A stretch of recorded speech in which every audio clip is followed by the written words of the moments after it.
who are at school or with the young people's group do projects. They do projects in science, engineering and entrepreneurship. I don't know whether you're aware of the CREST scheme, Creative Research, Engineering, Science and Technology. This is a national project scheme for young people set up through AstraZeneca and Lord Sainsbury when he was Minister of Science in the 90s. I was involved very early on. In the UK now, I think there are about 15 to 30,000 projects. So the Darwin Centre in Pembrokeshire has been one of the only groups that ever has catalysed it for Pembrokeshire young people. They get certificates, gold and silver and so on. There's no mentoring scheme for young people and teachers who do these sort of projects. And of course there is also an educational issue because the Welsh Baccalaureate, they have to do projects. And I've spent my life as a researcher in the university, in the medical school, designing projects, helping students to choose projects. But what I realised working with some wonderful teachers in Pembrokeshire is they don't have this expertise, so we hope this project will help them with that. There's no vehicle for them to publish their results. They do these great projects, then it just disappears. So we want to have a vehicle which enables them to publish it, to have something which is there for other generations, for them to not just to use for their university interviews, and also, of course, to show one day their grandchildren how they started. So the Darwin Centre, which I set up originally in Cardiff, moved to Pembrokeshire in 1999 as a result of having made money out of a patent. It's been a huge success. I don't know how much you're aware of it, but it's been a fantastic success. And it has led young people to carry out projects in science and engineering in Pembrokeshire now since the millennium. It's been a wonderful success actually, and we've got many examples of young people who've chosen science and engineering in university and as a career because they did a Darwin project. So we've set up the first international journal for young people to publish their projects and experiences. It's called the Young Darwinian. It does cover all sciences, maths, engineering and entrepreneurship. So it's fully comprehensive. The website is operational. It's going to be very interactive. The mentor Young Darwinian will be a major contributor to that. So the aims of the project is to set up a mentoring scheme for young scientists, engineers and entrepreneurs in Pembrokeshire, to inspire them to carry out projects, crucially to help them choose a project. How do you plan it? How do you carry out a project? So we've got a very close, it's my brother-in-law's wife. She was a very top head teacher in London. She's Welsh actually, she grew up in Anglesey, so she's fully Welsh speaking. She is employed by the Welsh Government to help failing schools. She often sits in on Welsh Baccalaureate lessons for schools, teachers.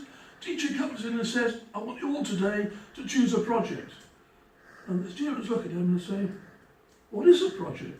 What do you mean by a project? That's how much we've got to do. So we want the mentors to help the young people how to write projects, how to work out data, how to collate data. These are all very, very valuable skills, not just for scientists, but for whatever career you're going to do.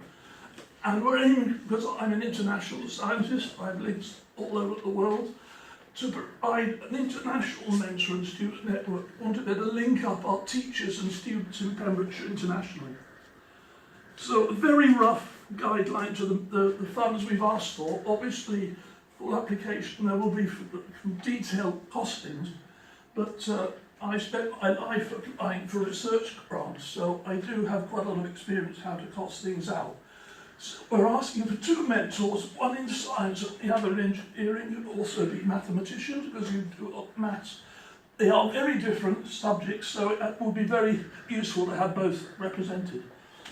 We're going to be looking for sponsorship for prizes. We're going to run an annual day every year for the students to present and to interact with each other to networks. We're looking for sponsorship to support that.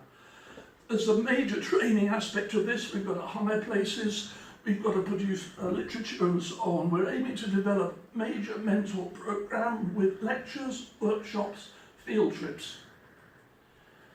There's publication costs. Moment This is all being funded out of our own money. So that's on, we're happy to use our own money to do it. But obviously the long-term sustainability, we need support at this stage, and then there would be funds based on advertising and sponsorship to keep it going. The website is set up, but it needs to be managed. We need to have support. We're using a Pembrokeshire company called Bevadet, based in St David's. Very nice people, they're very good.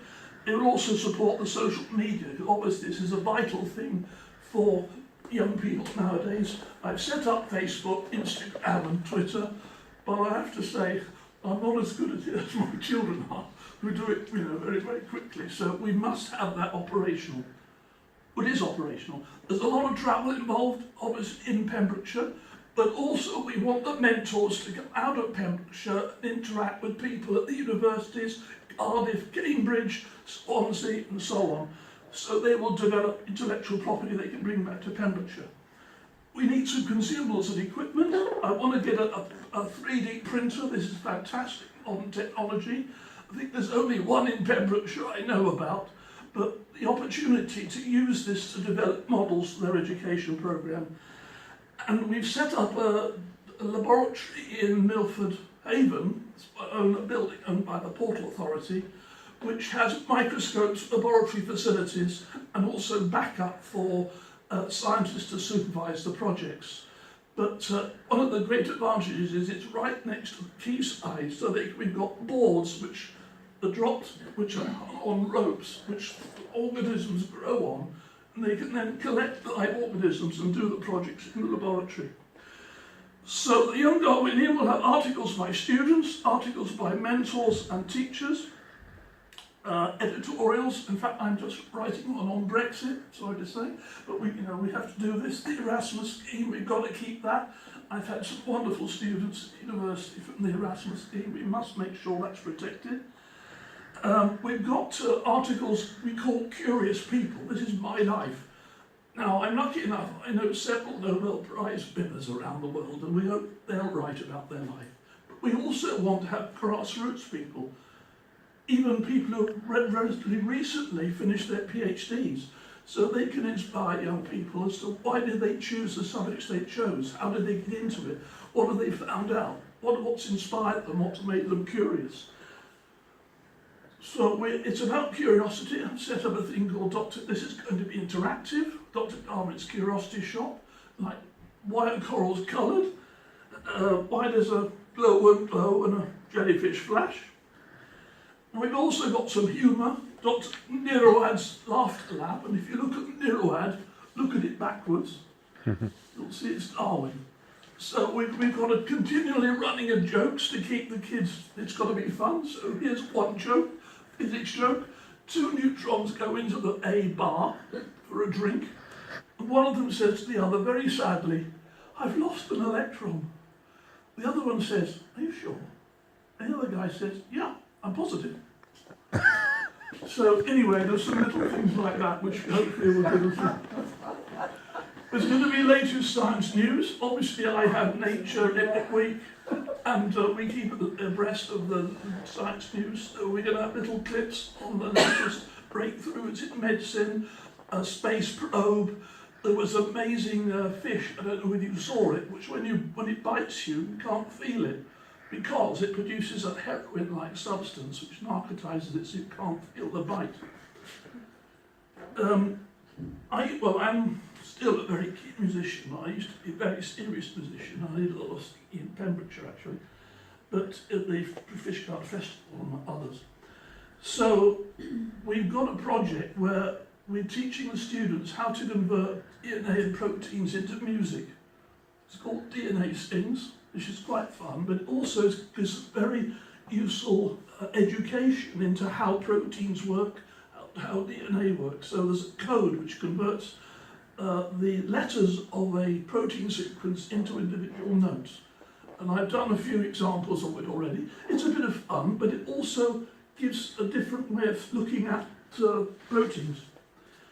I've set up an editorial advisory board representing 15 countries so far. So we've got Australia, Singapore, India, Pakistan, a cohort of European countries, Italy, France, Germany, and so on, Switzerland, USA, Russia I've got, and we're looking at getting one in South America and Africa. So it's truly international. There's the opportunity for our students to interact internationally. It will be free online to all authors and readers. We are hoping, we're aiming to do a printed version which would have a subscription to it. Hopefully schools and universities would have a subscription to it. But the key thing is that it's going to be free to all readers and authors online. So there's a screenshot of the initial web page. It's going to be very interactive.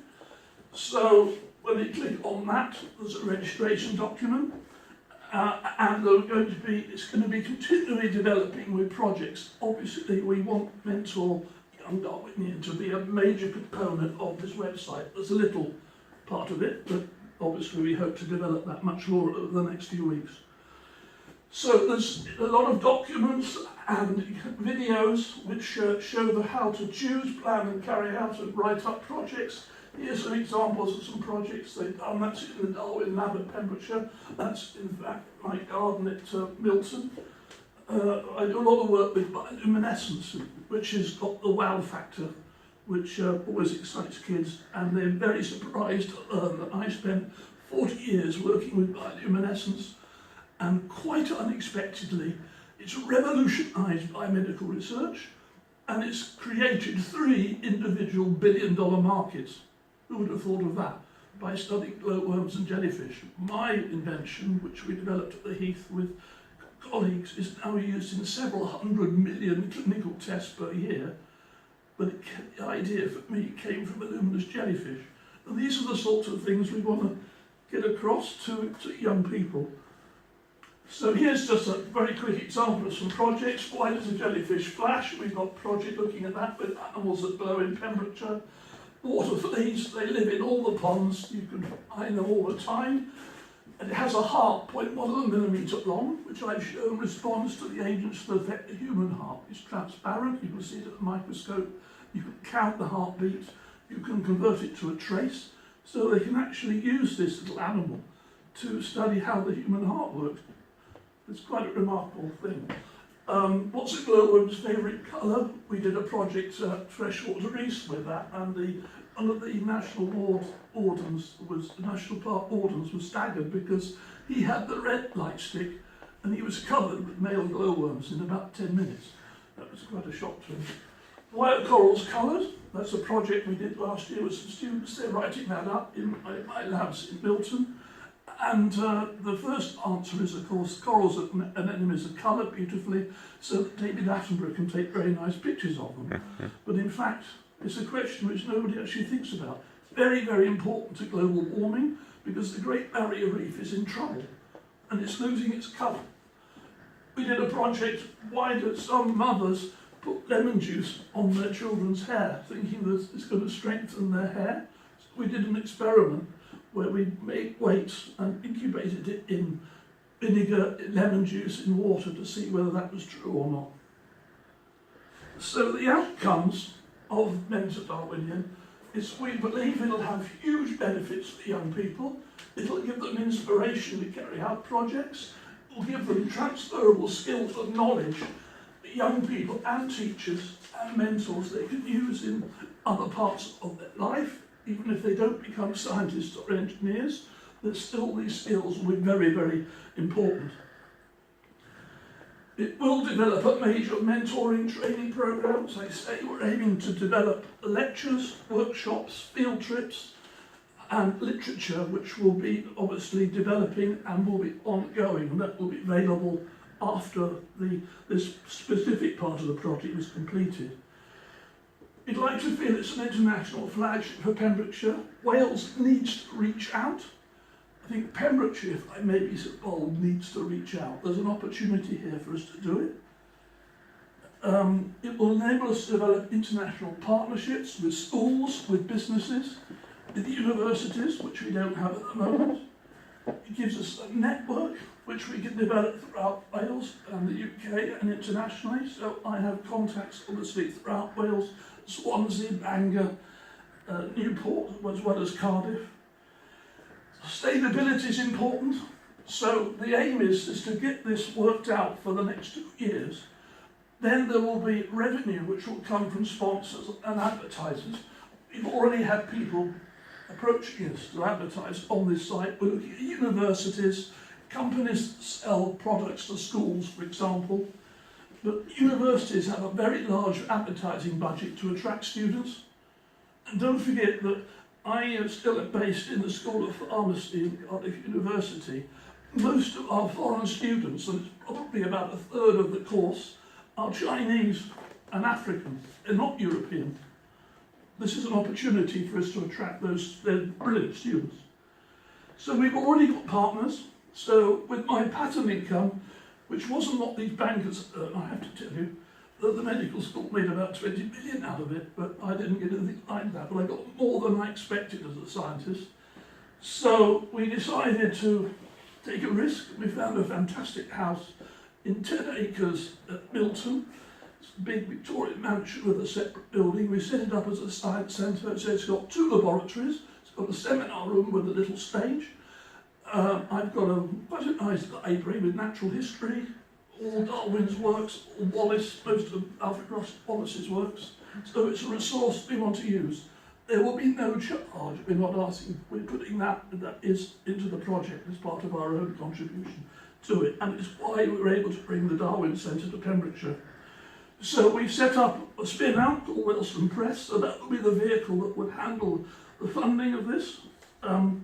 And it has a website which I need to develop because I've concentrated on learning how to use WordPress for the young Darwinian. We'll be working closely with the Darwin Centre, which I set up. Obviously, Ted Saintzer has done a fantastic job as the chairman, and we have very close interactions with Pembrokeshire College and all the schools. I had a very good meeting recently with the Director of Education at Pembrokeshire County Council. She was very enthusiastic about this project. We have close links with the National Park. At the network meeting which the Planet organised, we had a very good discussion with one of the ladies there, and she's very much looking forward to developing, because we want young people, when they go, for example, to an event at the park, or they go to a science festival, to write up their experience. It could be 2 or 3 sentences, it could be a full article. We're aiming to work with youth groups like the Guides and Scouts. We've already got very good contacts with Dale Fort and Orienton. Chris Millican, who's the director, she's on the editorial advisory board. I've known her for years. We've got close links with the Tenby Museum we want to develop. They have school kids going there. Obviously, we've got very big links with Pembrokeshire College. The Darwin Centre has an office there. And the design of our website was developed with WebAdept, and our graphic designer, Tim Harward, is Rockpool Design at Littlehaven is his company, so he will be doing the design for the journal. We also have some important links outside. I don't know whether you know about the Learned Society of Wales, I suspect not. So, a number of, hopefully, top people in Wales a few years ago realised we don't have an academy. We don't have a science academy, we don't have a Royal Society. So this is Wales's Royal Society, except one of the big differences is it's multidisciplinary, it isn't just science. So we've got 400 fellows at the moment, and we've got access to some of the cleverest people in Wales to help to support this project. Obviously, I've got big links with the university and other universities. I'm going out to Bangor shortly because there are the university people, and there's a business called Photonics. They do a lot of work with school kids, so they're very keen to support what we're doing with projects. We have very close links personally with the world's leading university in entrepreneurship, which is MIT at Boston. That's because my daughter, eldest daughter, Georgina, she runs Red Engineering at Oxford originally. She runs a centre called the Legarton Centre. She was also responsible for the Welsh Government signing up to the REAP project, which you may not have heard of, but it's a major entrepreneurial education scheme for countries. The Welsh Government signed up to it. I think they're actually out there at the moment. But this is an opportunity for our young people to learn how MIT develop entrepreneurship. And although there's good things going on in this country, I can tell you it's different. It's quite different from the way people think here. Then remember the value of the businesses, the spin-outs that have come out from this, from MIT. You're talking multi-billions. So it's important just to finally sort of say, look, hopefully we have a lot of experience to make this successful. So we've got 40 years working with schools and young people. We founded the Darwin Centre. We founded a group at the university called the Public Understanding of Science in Health. We thought that PUS was not a great acronym for something in the medical schools. We put an H on it. That has a lot of, we do it open day with several hundred young school pupils and teachers, plus work experience, plus lectures. We founded this centre in Pembrokeshire, in Milton, which will be, the facilities will be fully free for mentored young Darwinian. We were pioneers in this national school project scheme, and I have contacts with London, where it's the sort of centre is organised from. We are STEM ambassadors. This is a national project, a scheme for people to link up with schools. So it's also important because you get DBS checked automatically. It is very important in terms of the current climate of child protection. So the coordinator of the Welsh STEM Ambassador Scheme, Sian Ashton, I know her very well. She's on our editorial advisory board. We've also made contacts very positively with the centre in England. So clearly we've got a child protection policy already. It is, you can look up the website and you can see it. This is based on, we've already had a lot of communication with the NSPCC, and we're going on one of their courses. Obviously it's very, very important, particularly with internet abuse, that we make sure that our young people are protected against any abuse. We've established this network of scientists and engineers. I think we are, well, I'd like to feel I'm a world expert in these things, of bioluminescence, how cells switch on and off, Darwin and food intolerance. My wife's definitely, by the way, Matthews. We are very much in partnership. She uses her own name, I'm pleased to say, and she's a medic. We're both biochemists, but she used to be a consultant at Landon. So we've got over 300 publications. We know about how to write up science. I've published 10 books. So I'm on the editorial of other international journals. So we've got 40 years of entrepreneurial experience. We set up a number of spin-outs, and I've also quite an expert in writing patents, because that's what made the money for Cardiff University. And we do have experience of managing grants. So obviously all my research has been funded over the last 40 years from research grants from various places, the Medical Research Council, Europe, private sector. So around 10 million, but we know how to manage that. So finally, the conclusions are that we're proposing to develop a major training programme for mentors based in Pembrokeshire. We'd like to feel it's a unique opportunity for Pembrokeshire to lead a major international project.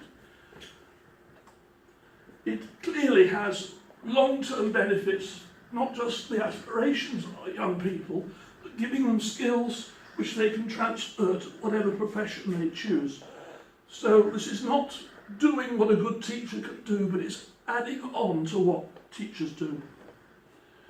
So we wanted to develop skills for our young people, but also the teachers who have to help students choose projects. We want to give teachers, as we have with the Darwin Centre, give them huge support. And I must say we've had fantastic feedback from the teachers at Pembrokeshire about what we've done previously. So we'd also like to feel it has long-term benefits there for the economy of Pembrokeshire and Wales as a whole. Are you ready?